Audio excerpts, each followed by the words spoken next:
మత్తయి సువార్త 12వ అధ్యాయము.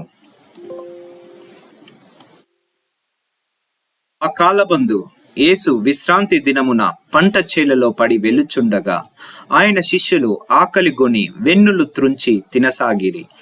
పరిసయ్యులది చూచి, ఇదిగో, విశ్రాంతి దినమున చేయకూడనిది నీ శిష్యులు చేయుచున్నారని ఆయనతో చెప్పగా, ఆయన వారితో ఇట్లనెను, తానును తనతో కూడా వారును ఆకలిగొని ఉండగా దావీదు చేసిన దాన్ని గూర్చి మీరు చదవలేదా? అతడు దేవుని మందిరములో ప్రవేశించి యాజకులే తప్ప తానైనను తనతో కూడా ఉన్నవారైనను తినకూడని సముఖపు రొట్టెలు తినెను. మరియు యాజకులు విశ్రాంతి దినమున దేవాలయములో విశ్రాంతి దినమున ఉల్లంఘించి నిర్దోషులై ఉన్నారని మీరు ధర్మశాస్త్రమందు చదవలేదా? దేవాలయము కంటే గొప్పవాడు ఇక్కడున్నాడని మీతో చెప్పుచున్నాను. మరియు కనికరమునే కోరుచున్నాను గాని బలిని నేను కోరను అను వాక్య భావము మీకు తెలిసి ఉంటే నిర్దోషులను దోషులని తీర్పు తీర్చకపోదురు. కాగా మనుష్య కుమారుడు విశ్రాంతి దినమునకు ప్రభువై ఉన్నాడనెను. అక్కడ నుండి వెళ్ళి వారి సమాజ మందిరములో ప్రవేశించినప్పుడు, ఇదిగో, ఊచ చెయ్యి గలవాడొకడు కనబడెను. వారాయన మీద నేరము మోపవలెనని, విశ్రాంతి దినమున స్వస్థత పరచుట న్యాయమా అని ఆయనను అడిగిరి. అందుకాయన, మీలో ఏ మనుషునికైనను నొక గొర్రె అది విశ్రాంతి దినమున గుంటెలో పడిన ఎడల దాన్ని పట్టుకొని పైకి తీయడా? గొర్రె కంటే మనుషుడెంతో శ్రేష్ఠుడు. కాబట్టి విశ్రాంతి దినమున మేలు చేయుట ధర్మమే అని చెప్పి ఆ మనుష్యునితో, నీ చెయ్యి చాపుమనెను. వాడు చెయ్యి చాపగా రెండవ దాని వలె అది బాగుపడెను. అంతటా పరిసయ్యులు వెలుపలికి పోయి ఆయనను ఎలాగు సంహరింతుమా అని ఆయనకు విరోధముగా ఆలోచన చేసిరి. యేసు ఆ సంగతి తెలుసుకొని అచ్చట నుండి వెళ్ళిపోయెను. బహుజనులాయనను వెంబడింపగా ఆయన వారినందరినీ స్వస్థతపరిచి తన్ను ప్రసిద్ధి చేయవద్దని వారికి ఆజ్ఞాపించెను. ప్రవక్త అయిన యెషయా ద్వారా చెప్పినది నెరవేరునట్లు అలాగూ జరిగెను. అదేమనగా, ఇదిగో, ఈయన నా సేవకుడు, ఈయనను నేను ఏర్పరచుకొంటిని. ఈయన నా ప్రాణమున కిష్టుడనైన నా ప్రియుడు, ఈయన మీద నా ఆత్మనుంచెదను. ఈయన అన్యజనులకు న్యాయ విధిని ప్రచురము చేయును. ఈయన జగడమాడడు, కేకలు వేయడు. వీధులలో ఈయన శబ్దమెవనికి వినబడదు. విజయమెందుటకు న్యాయ విధిని ప్రబలము చేయుట వరకు ఈయన నలిగిన రెల్లును విరువడు. మకమకలాడుచును ఆర్పడు. ఈయన నామమందు అన్యజనులు నిరీక్షించెదరు అను. అప్పుడు దయ్యము పట్టిన గ్రుడ్డివాడును మూగవాడునైన ఒకడు ఆయన యొద్దకు తేబడెను.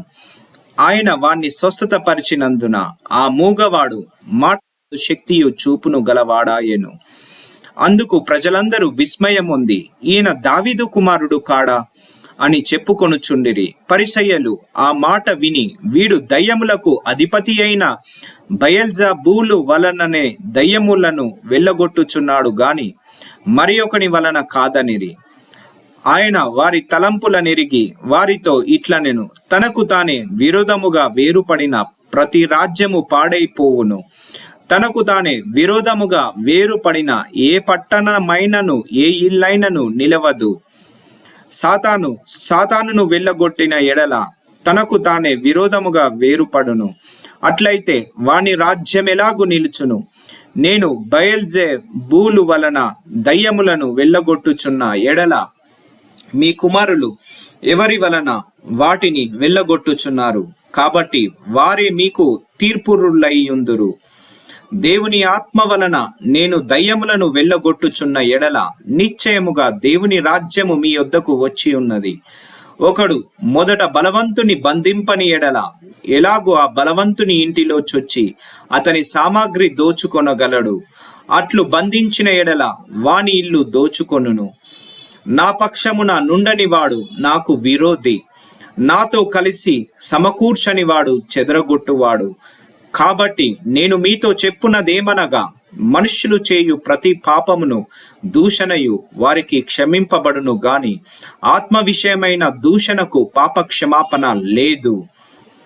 మనుష్య కుమారునికి విరోధంగా మాటలాడు వానికి పాప క్షమాపణ కలదు గాని పరిశుద్ధాత్మకు విరోధంగా మాటలాడు వానికి ఈ యుగమందైనను రాబోవు యుగమందైనను పాప క్షమాపణ లేదు.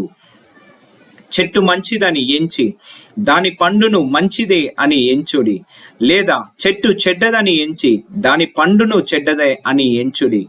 చెట్టు దాని పండు వలన తెలియబడును.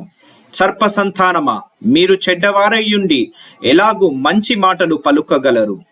హృదయమందు నిండియుండు దానిని బట్టి నోరు మాటలాడును గదా. సజ్జనుడు తన మంచి ధననిధిలో నుండి సద్విషయములను తెచ్చును, దుర్జనుడు తన చెడ్డ ధననిధిలో నుండి దుర్విషయములను తెచ్చును.